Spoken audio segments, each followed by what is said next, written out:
A avaliação é uma parte muito importante dos processos de ensino-aprendizagem, não é mesmo? Mas será que as instituições de ensino contribuem para que a gente adote práticas inovadoras quando a gente quer avaliar os nossos alunos? Se você está precisando de ideias para inovar na forma como você avalia os seus alunos, ou se você quer encontrar brechas para adotar medidas de avaliação mais inovadoras, mesmo quando as avaliações, o modo de avaliar são impostos pela sua instituição de ensino, acompanhe esse vídeo até o final e já deixe seu like.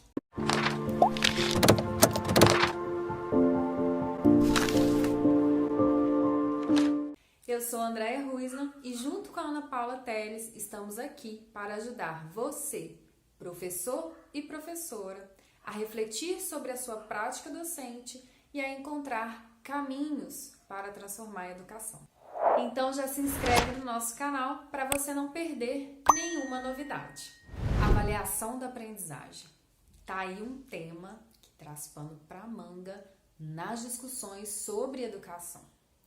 Por quê? Gera muita ansiedade e expectativa em relação aos feedbacks que a gente vai dar para os próprios alunos, para as famílias e para os gestores da escola. E muitas vezes é um acompanhamento do nosso próprio trabalho. Além disso, a avaliação pode influenciar nos estereótipos que a gente vai construindo em relação aos nossos alunos, se aquele aluno é bom ou não. Agora comente aí quais são os desafios que você encontra quando o assunto é avaliação da aprendizagem. Para prosseguirmos na discussão sobre avaliação da aprendizagem, é importante que você vença algumas crenças limitantes, como algumas propostas no artigo de Marli André, publicado em 96. Esse artigo nos inspirou muito na construção desse vídeo. Então, se você quer se aprofundar mais nesse assunto, vamos deixar o link dele na descrição. Então, uma dessas crenças que você precisa vencer é: eu só vou conseguir mudar quando a minha instituição mudar o modo de avaliar, quando as provas externas mudarem ou quando o sistema educacional mudar. É importante que você tenha em mente que você precisa fazer alguma coisa dentro das condições que você tem. E é por isso que a gente está aqui, para te ajudar a encontrar essas brechas, para te ajudar a pensar, a refletir sobre o que você pode fazer no seu contexto. Outra crença que precisamos vencer é que a avaliação só está sendo concretizada quando ela é formal. A formalização da avaliação, como nas provas, são importantes, mas nem sempre elas oferecem elementos suficientes para que você entenda como está o processo de aprendizagem do seu aluno. Muitas vezes, eles estão fazendo aquilo muito mais motivados pela nota que vão receber. Além disso, sabemos também que avaliações formais mexem com o próprio psicológico dos jovens, das crianças. Elas podem ficar nervosas nesse momento e muitas vezes não conseguir demonstrar tudo aquilo que realmente sabem. Por isso, preste atenção em outras oportunidades que você tem não formais para avaliar os estudantes. Então, preste atenção nos comentários, nas respostas que eles dão durante as aulas ou em outros tipos de registros produzidos por eles. Sabemos que existem inúmeras situações e muita polêmica relacionada à avaliação da aprendizagem. Mas a nossa proposta aqui é fazer com que você reflita como a sua avaliação pode ser mais coerente com a sua prática. Então agora vamos pensar por que a gente precisa avaliar os nossos alunos. A avaliação, ela tem os seguintes objetivos: orientar o professor no seu planejamento e na sua busca de estratégias para que ele consiga perceber se os alunos estão aprendendo, se os objetivos de aprendizagem estão sendo alcançados. E o segundo objetivo da avaliação é avaliar o processo de aprendizagem dos estudantes. Ao elaborar as avaliações, é muito importante que você tenha consciência dos objetivos de aprendizagem. E além disso, as avaliações também devem ser coerentes com as abordagens de ensino que você está usando. Então, como você pode adotar estratégias para perceber se essa coerência existe? Então, para te ajudar nessa reflexão, vamos pensar na forma como as avaliações são tradicionalmente classificadas. Geralmente, a gente classifica as avaliações em 3 tipos. As avaliações diagnósticas, somativas e formativas. Então, vamos falar primeiro sobre a avaliação somativa. Geralmente, ela é a mais aplicada nas instituições de ensino. Ela pode ocorrer ao final de uma etapa, de um bimestre ou de um trimestre. E ela, geralmente, atribui notas aos alunos. E essa atribuição de notas, muitas vezes, faz com que a gente classifique os bons alunos e os maus alunos. Em algumas instituições de ensino, a avaliação somativa é a única forma de avaliar os estudantes. Em outras, principalmente essas instituições que funcionam em rede, as avaliações são elaboradas por profissionais que não estão dentro da sala de aula e aplicam a mesma prova para toda a rede. E existem ainda instituições que têm uma única avaliação somativa por etapa e o professor escolhe como vai distribuir os restantes dos pontos. E pode ainda ter situações em que o professor tem total autonomia para avaliar os seus estudantes. De todo modo, se a sua única opção de avaliação for a avaliação somativa, tente elaborar essa prova com coerência às abordagens de aprendizagem que você adota, às estratégias que você adota em sala de aula. Em seu livro Conversas com o Jovem Professor, Leandro Carnal dá algumas dicas de como você pode elaborar esse tipo de prova. Então, a primeira dica que ele dá é que você faça um gabarito com as respostas esperadas. E isso vale inclusive para as questões discursivas, para que você seja mais justo quando você atribui nota aos seus estudantes. A segunda dica é cuidar do tempo. Ou seja, não faça provas grandes demais nem pequenas demais, para não deixar o seu aluno ocioso durante o período de prova e atrapalhar os outros estudantes. É claro que, conforme a sua experiência e conforme você conhece os estudantes, fica mais intuitivo você avaliar o quanto tempo os alunos precisam para fazer a sua prova. Outra sugestão é iniciar a sua prova com uma questão mais fácil. Isso alivia esse momento de tensão que os alunos geralmente têm ao realizar a prova e dá a eles mais confiança para continuar a prova. Quarta sugestão: conheça a epistemologia da sua área. Por que isso é importante?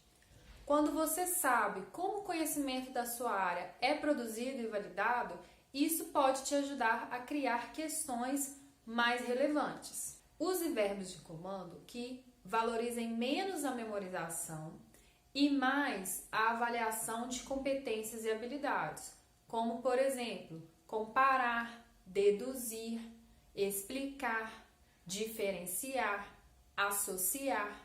É muito importante também que você se planeje para fazer a prova com antecedência, incluindo um momento que você consiga reler a prova no dia seguinte.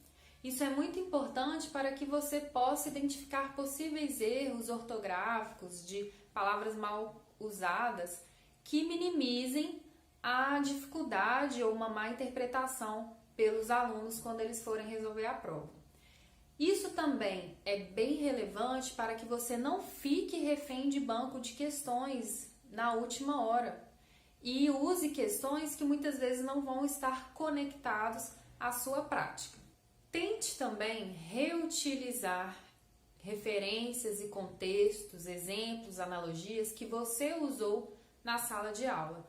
Mostre para o estudante que a sua prova dialoga com a aula. Observe também como a maioria dos estudantes respondeu a uma determinada questão da sua prova. Se tiver um determinado padrão diferente da resposta que você esperava para aquela questão, pode ser que a sua pergunta não tenha ficado clara. Questione-se também se a sua prova pode ser resolvida apenas copiando trechos do material didático ou da internet. Isso demonstra que a sua prova está pouco reflexiva e desconectada das competências e habilidades da BNCC.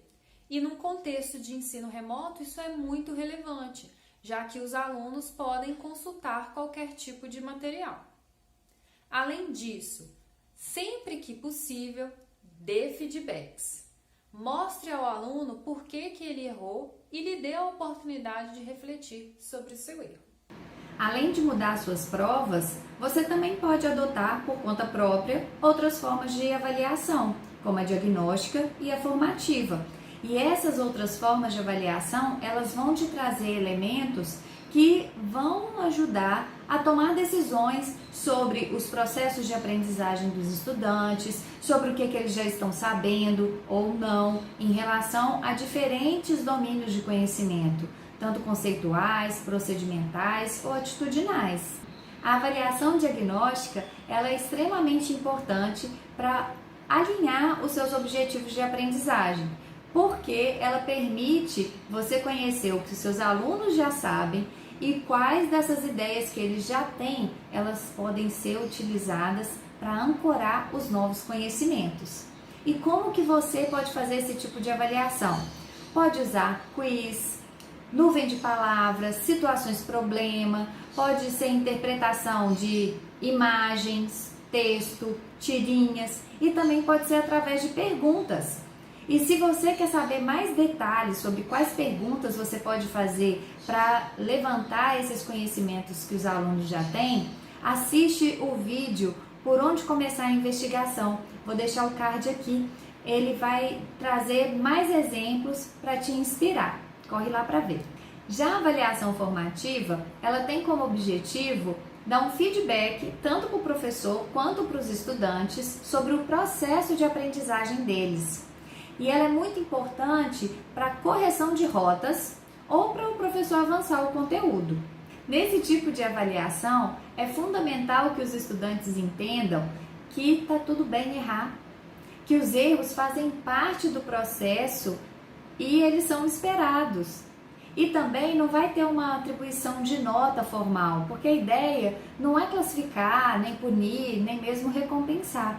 É conhecer os ritmos de aprendizagens diferentes de cada aluno e buscar estratégias para atender essas diferenças.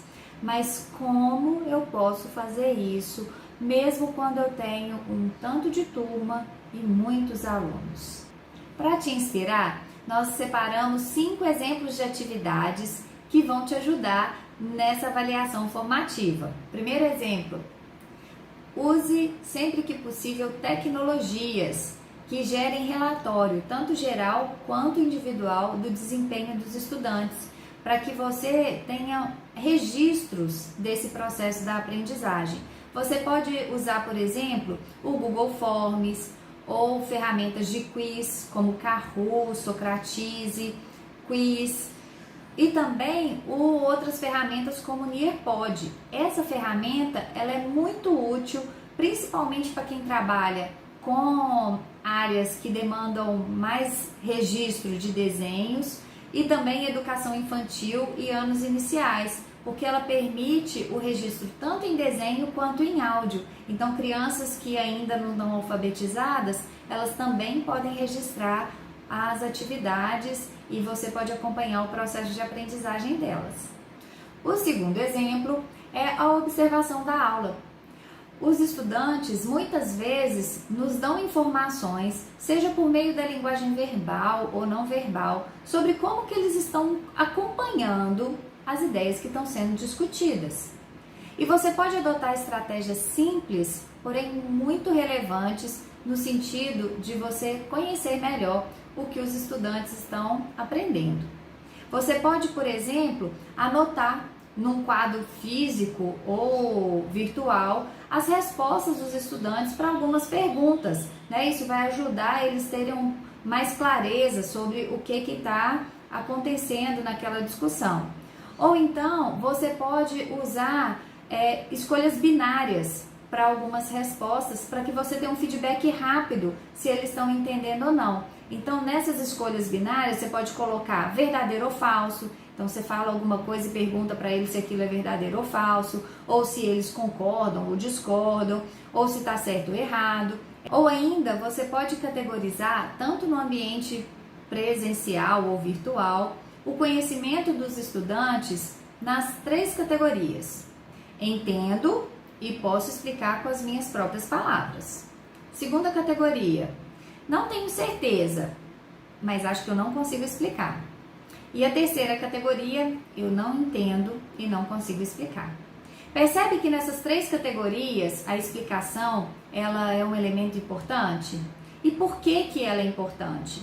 Porque alguns estudos, principalmente da neurociência, têm mostrado que a explicação é uma das formas mais eficientes de estudo, porque ela possibilita uma aprendizagem duradoura e ela também faz parte da próxima dica de atividade que eu tenho para te dar. Então vamos lá, terceira dica ou exemplo de atividade. Oriente os estudantes a fazer um resumo com as ideias principais do que foi discutido na aula ou sobre algum tema ou assunto que estão em discussão. Mas não é um resumo tradicional. Faça com que eles imaginem alguma situação em que eles tenham que compartilhar aquele conhecimento. Por exemplo, você está jantando com seus pais e eles te perguntam como que foi a aula. Selecione 3 conceitos principais que nós discutimos aqui. Ou então, um aluno faltou a aula hoje. Como que você vai contar para esse colega quais foram as principais ideias que nós discutimos? Viu como que esse tipo de resumo, ele permite que o estudante tenha que desenvolver também a sua habilidade de comunicação? É um resumo bem diferente daquele tradicional que a gente costuma fazer, não é mesmo?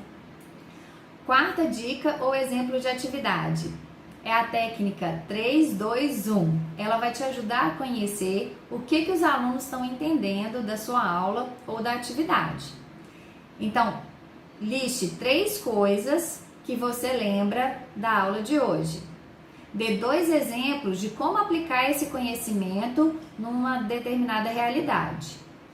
Elabore uma pergunta ou dúvida que você ainda tenha sobre esse conhecimento. Quinta e última dica ou exemplo de atividade. Proponha momentos de autoavaliação. Pode ser individual e por meio de perguntas como se você tivesse que mudar alguma ação, qual ação que você mudaria para que ficasse mais engajado durante a aula? Ou então autoavaliação em grupos, mas lembre-se de estabelecer os critérios antes para que não haja conflito entre os estudantes.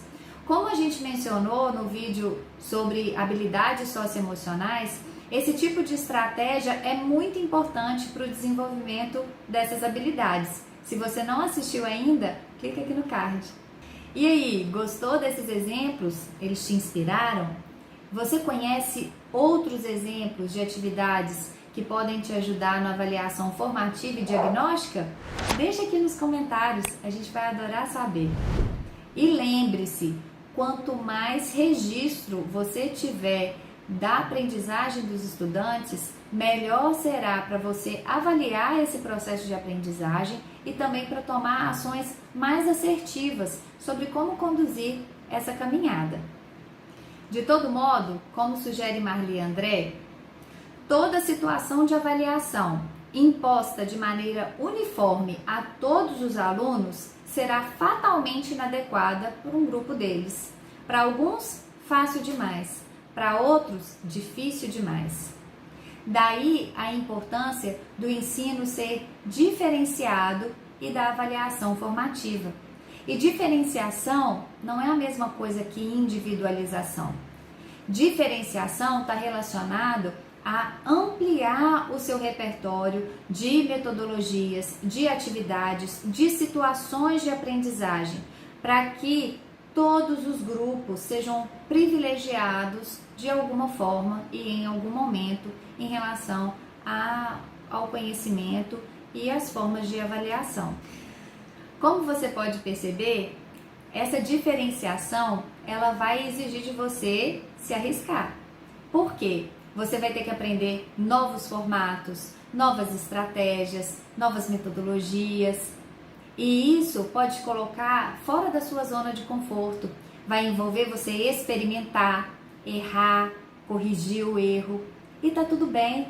Lembre-se que da mesma forma que o erro é esperado e faz parte do processo de aprendizagem dos estudantes, ele também faz parte do seu processo de aprendizagem.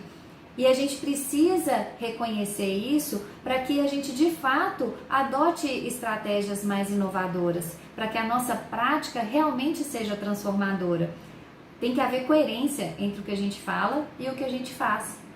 Então vamos junto que nós vamos conseguir. E tá tudo bem errar, e tá tudo bem tentar, e tá tudo bem experimentar, porque é nesse processo que a gente vai descobrindo novas práticas. E aí, gostou desse conteúdo? Tá inspirada a tomar atitudes mais inovadoras, mesmo em condições limitantes? Deixa aqui nos comentários e a gente se encontra nos próximos vídeos. Até mais!